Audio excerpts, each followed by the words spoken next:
ಇಲ್ಲಾಂದರೆ ಹಿಂದೂಗಳಿಗೆ ಭವಿಷ್ಯನೇ ಇಲ್ಲ. ಯಾವ ಹಿಂದೂ ಪರವಾಗಿ ಗಟ್ಟಿಯಾಗಿ ನಾಯಕ ಆಗ್ತಾನೆ ಅವನಿಗೆ ಹಣ ಮಾಡಬೇಕು ಆಸೆಗೆ ಬಿದ್ದರೆ, ಶಿವಮೊಗ್ಗ ಏರ್ಪೋರ್ಟ್ ಯಾರಿಗೆ ಕಾಂಟ್ರಾಕ್ಟ್ ಕೊಟ್ರಿ? ಭಾಳ ದೊಡ್ಡ ದೊಡ್ಡ ಭಾಷಣ ಮಾಡ್ತಾರೆ ಮಕ್ಕಳು. ಒಬ್ಬ ಮುಸ್ಲಿಮ್ ಕೊಟ್ಟರು, ಎಷ್ಟು ಅಬೋ 100 ಕೋಟಿ ರೂಪಾಯಿ, 140 ಕೋಟಿ ರೂಪಾಯಿ ಕೊಟ್ಟರು. ಆ 40 ಕೋಟಿ ಯಾರು ತಿಂದರು? ಇವರೇ ಅಯೋಗ್ಯ ನನ್ನ ಮಕ್ಕಳು. ಮತ್ತು ಹೇಳ್ತಾರೆ ನಾವು ಮುಸ್ಲಿಮರ ವಿರೋಧಿ.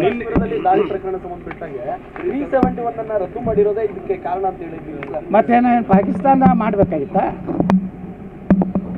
ಒಂದು ದೇಶನಾಗ 2 ಜೆಂಡಾ, ಭಾರತ ಧ್ವಜ ಒಂದು ಬೇರೆ, ಕಾಶ್ಮೀರದ ಒಂದು ಧ್ವಜ ಬೇರೆ. ನಮ್ಮ ದೇಶನಾಗ ಆಗುವಂಥ ಕಾನೂನು ಅಲ್ಲಿ ಯಾವ ಜಾರಿ ಆಗ್ತಿದ್ದಿಲ್ಲ. ಅವರು ನಮ್ಮ ಪೊಲೀಸರನ್ನ, ನಮ್ಮ ಮಿಲಿಟ್ರಿ ಅವ್ರನ್ನ ರುಂಡ ಕತ್ತರಿಸ್ತಿದ್ರು. ನಮ್ಮಾಗ ಇಷ್ಟೆಲ್ಲ ಆದ್ರೂ ಸಹಿತ ಯಾರೂ ನಿರ್ಣಯ ಮಾಡಿಲ್ಲ. ಅದು ಐತಿಹಾಸಿಕ ನಿರ್ಣಯ ಮೋದಿಯವ್ರು ಮಾಡಿದ್ದು. 370 ಆರ್ಟಿಕಲ್ ತೆಗೆದ ಮ್ಯಾಗೂ ಇಲ್ಲಿ ಅಂತಾನೆ ಶಾಂತಿ ಇತ್ತಲ್ಲ. ಈಗ ಕೇಳ್ತಾ ಇದೆ ಅಂದರೆ ಹತಾಶೆ ಆಗ್ಯಾರ. ಕೊನೆಯದು ಪಾಕಿಸ್ತಾನಕ್ಕೆ ಏನಾಗಿದೆ, ಇನ್ನು ನಮ್ಮ ಭವಿಷ್ಯ ಎಲ್ಲ ಕಾಶ್ಮೀರನಾಗ. ಯಾಕಂದ್ರೆ ಡೆವಲಪ್ಮೆಂಟ್ ಸಿಕ್ಕಾಪಟ್ಟೆ ಮಾಡಿದ್ರು ಮೋದಿಯವರು. ಇನ್ನು ಎಂದೂ ಭಾರತದಿಂದ ಪಾಕಿಸ್ತಾನ ಏನು ಕಾಶ್ಮೀರ ವಾಪಸ್ ತಗೋದು ಆಗೋದಿಲ್ಲ ಅನ್ನೋದು ಭಯ. ಇನ್ನು ಕೆಲವೇ ದಿವಸಗಳಲ್ಲಿ ಬಲೂಚಿಸ್ತಾನ ಸಹಿತ ಭಾರತದ ಭಾಗ ಆಗ್ತದೆ.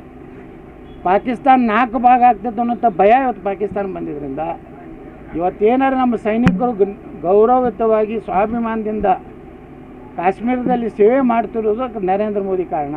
ಸರ್, ಈಗ ಪುಲ್ವಾಮಾ ದಾಳಿ ಬಳಿಕ ಮತ್ತೊಂದು ದಾಳಿ ಆಗಿರ್ತಕ್ಕಂಥದ್ದು ಇದು ಎಲ್ಲೋ ಒಂದು ಕಡೆ ಕೇಂದ್ರ ಸರ್ಕಾರದ ಭದ್ರತಾ ವೈಫಲ್ಯ ಸರ್ ಇದು? ನೋಡಿರಿ, ಎಲ್ಲನೂ ಕಣ್ಣಿಟ್ಟು ಇಷ್ಟು 10 ವರ್ಷ ಏನೂ ಆಗಿಲ್ಲ. ಒಂದು ಘಟನೆದಿಂದ ನೀವು ಇಡೀ ಪೂರ್ತಿ ಭದ್ರತಾ ವೈಫಲ್ಯ ಅಲ್ಲಕ್ಕಾಗೋದಿಲ್ಲ. ಸಾಕಷ್ಟು ಅಲ್ಲಿ ನಮ್ಮ ಮಿಲಿಟ್ರಿ ಆಗಲಿ ಪೊಲೀಸರಾಗಲಿ ಪ್ರಯತ್ನ ಮಾಡ್ತಿರ್ತಾರೆ. ಆದರೆ ಅಲ್ಲಿಯೂ ಕೆಲವೊಂದು ಮಂದಿ ಅವರು ಇರ್ತಾರಲ್ಲ, ಪೊಲೀಸ್ ಡ್ರೆಸ್ನಲ್ಲೇ ಬಂದುಬಿಟ್ಟಾರೆ ಭಯೋತ್ಪಾದಕರು. ಗುರ್ತು ಹೆಂಗೆ ಆಗ್ಬೇಕು ರೀ? ಸಾಮಾನ್ಯ ಜನರಿಗೆ ಹೆಂಗೆ ಗುರ್ತಾಗಬೇಕು?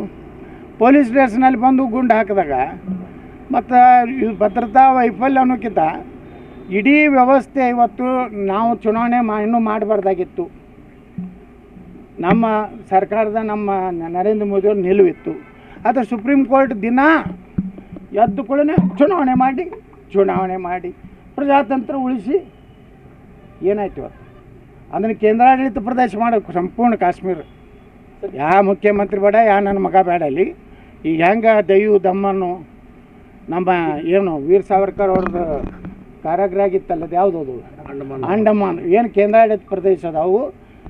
ಇವತ್ತೇನು ತ್ರಿವೇಂದ್ರಂ ಇದೆ, ಅದೇ ಮಾದರಿಯಲ್ಲಿ ಏನು ಇದು ಯಾವುದದು ತಿರುಚಿ ಯಾವುದ್ರದು, ಅದಕ್ಕೆ ಹಂಗೆ ದಿಲ್ಲಿ ಇವೆಲ್ಲ ಕಂಟ್ರೋಲ್ ಯಾರ್ಯಾರ ಕೈಗಿರ್ಬೇಕಂದ್ರೆ ನೇರವಾಗಿ ಕೇಂದ್ರ ಸರ್ಕಾರದಿಂದ ಪೊಲೀಸರು ಇರಬೇಕು, ನೇರವಾಗಿ ಕೇಂದ್ರ ಸರ್ಕಾರದ ಮಿಲಿಟ್ರಿ ಇರಬೇಕು. ಅಂದಾಗ ಈ ಅಂಥ ಇವ್ರನ್ನೆಲ್ಲ ನಾಶ ಮಾಡುತ್ತಾನೆ ಕೇಂದ್ರ ಆಡಳಿತ ಅವಶ್ಯ ಇದೆ.